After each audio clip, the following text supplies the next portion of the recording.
Okay, this seems to be more like a W key kind of game. Because they came 13th with 8. We'll see what causes the win anyway. 59 alive in first game. So it's funny. It's funny that in Cash Cup Extra, there still seemed to be like a little bit of elo hunting. So in first games, there was a little bit more W keying than you probably see in any other closed tournaments. Noah leading the way.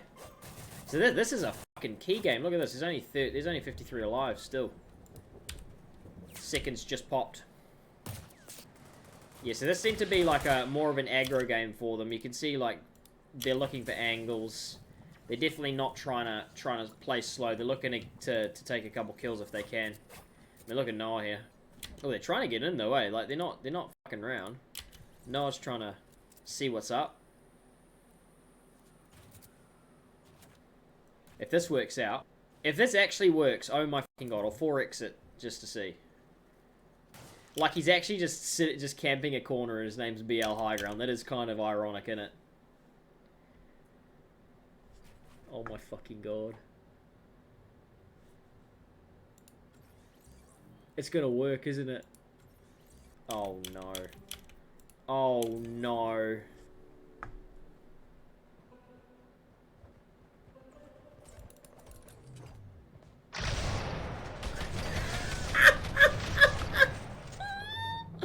Bro, he full boxed him too. It's the best players in EU probably, bro.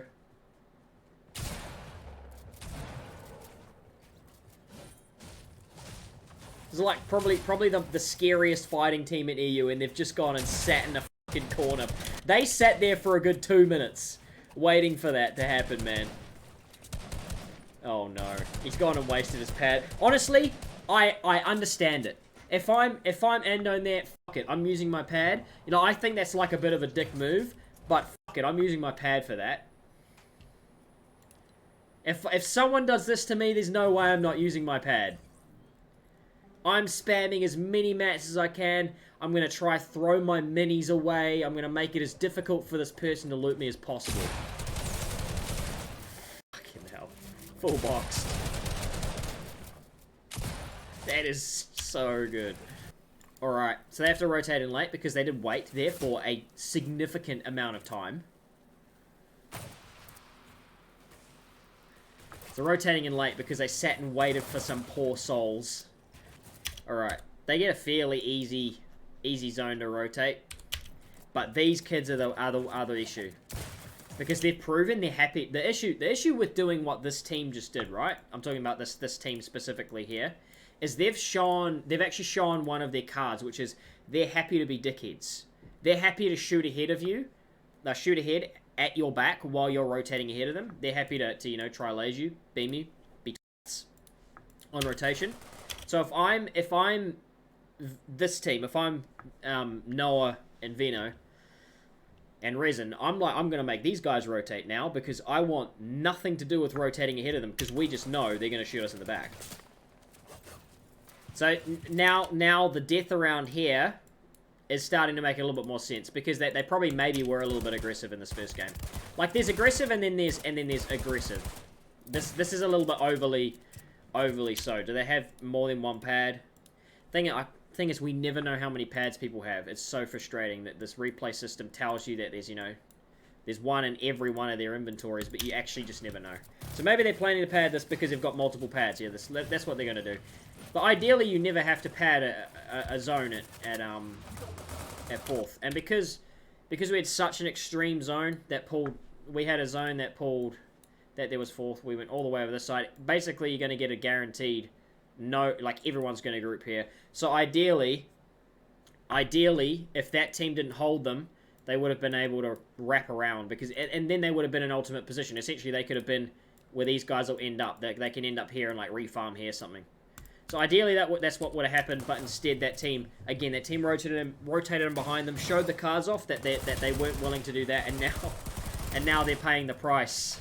So Ryox goes down, and looks like they're going to get cleaned up, and they're going to have to be playing the rest of that game out. That's what you get for shooting ahead of you on rotation. All right, and imagine, like again, hypotheticals, right? Like I don't want to be the guy that spouts, oh, imagine if they could have done this, and then this would have happened. Because, the reality of the scenario is they rotated in late because they looked for a kill here, and they had a team that followed them behind them and shot them in the back and made that rotation difficult. But if they were able to make that rotation around, they pull half-half, and knowing this team, they're going to secure height at half-half, and they probably go on and have a decent game, if not win it. Like, I can imagine these guys cranking, 40, 50, 90s and just controlling this entire space, and winning the game from there. As I'm sure most of you guys can imagine these guys doing as well, because they've done it for a few seasons now. Who's that? Tarping. Rezon doing the tarping. Looking at height already. They've got a pad. Are they about to try the old jump on height? The old jump on height pad? Oh no. I'm not too sure if I'm a fan of this. It's just, the thing is, it's too early to be taking height, in my opinion, and they've already connected. They drop them out. And they ramp it from the back. The thing is, if you take it from the back, you always risk teams taking it from the front. Maybe should have worded that differently. But I mean, Flick, Thomas, and us, one of the best teams on EU, are never gonna pass up a situation like this, right? Where essentially you've got two teams fighting back zone for high ground, and they can just get ahead, ramp up, and take height for free, essentially. So Rezon's still trying to take it, but I mean, at this point, it's a lost cause. We've got Veno, who's gone down, still fighting back zone, and you've got Noah, also back zone. Game over straight away, right? So, I don't know, especially taking height from back zone, to me, it's just a big no-no. In trios, you just got way too much potential pressure from the front. You got 3 whole players who can spray you. There's no way they're forcing height now. This is actually nuts. What is Rezon doing?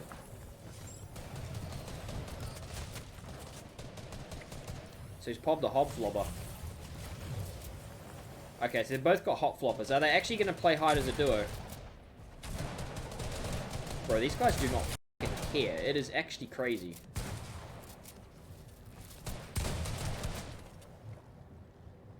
Rezon does pick up a kill.